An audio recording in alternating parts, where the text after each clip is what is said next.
જીએ ગાંધીનગર કલેક્ટર કચેરી ખાતે કે જ્યાં અમિત શાહ બપોરે 1:20 ઉમેદવારી પત્રક ભરવાના છે ત્યાં ઉપસ્થિત છે અમારા સંવાદદાતા યુનુસ ગાઝી। યુનુસ, કલેક્ટર કચેરી ખાતે કેવા પ્રકારની તૈયારીઓ કરી દેવામાં આવી છે? કારણ કે ભાજપના રાષ્ટ્રીય નેતા અહીંથી ઉમેદવારી કરવાના છે ત્યારે સ્વાભાવિક છે કે તેમના માટેની જે વિશેષ વ્યવસ્થા પણ કદાચ કરવામાં આવી હોઈ શકે।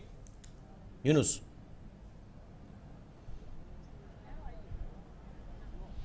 નરેન્દ્રસિંહ, ખાસો ટાઈમ બાકી છે, હજુ તો રોડ શો શરૂ પણ નથી થયો અને રોડ શો પૂર્ણ થયા બાદ અમિત શાહ તથા તેઓનો કાફલો અહીં પહોંચશે।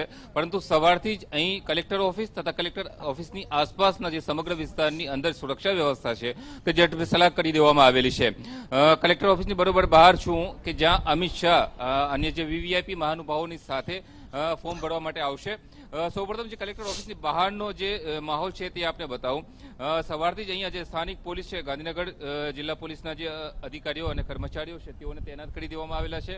સાથે જ મદદમાં અન્ય જિલ્લાના પોલીસ અધિકારીઓ અને કર્મચારીઓને પણ લેવામાં આવેલા છે। લગભગ 8 જેટલા ડીવાયએસપી, 15 પીઆઈ અને 30 પીએસઆઈ તથા તેઓના તાબાના સ્ટાફના જે અધિકારીઓ અને જે કર્મચારીઓ છે તેઓને અહીં સુરક્ષા વ્યવસ્થા માટે તૈનાત કરવામાં આવેલા છે। અત્યારે અમે આ જે કલેક્ટર ઓફિસની બરોબર બહાર છે, પરંતુ હવે જે આપનો અંદરનો જે દ્રશ્યો છે તે પણ બતાવવાની કોશિશ કરીશ। આજે જે અધિકારીઓ છે તેઓને જ માત્ર પ્રવેશ છે, જે સામાન્યજનો છે તેઓને લગભગ પ્રવેશબંધી રહેશે તેવું લાગી રહ્યું છે। જે મુખ્ય પ્રવેશ દ્વાર છે કલેક્ટર ઓફિસનો, ત્યાં સુરક્ષા વ્યવસ્થા ગોઠવી દેવામાં આવેલી છે।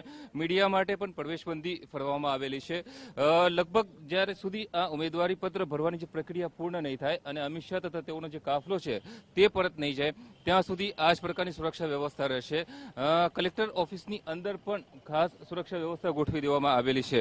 Z+ સિક્યુરિટી ધરાવતા અમિત શાહની સાથે અન્ય વીવીઆઈપી મહાનુભાવો પણ અહીં આવવાના હોવાને કારણે સુરક્ષા વ્યવસ્થા સઘન બનાવી દેવામાં આવેલી છે। જી આભાર યુનુસ, સમગ્ર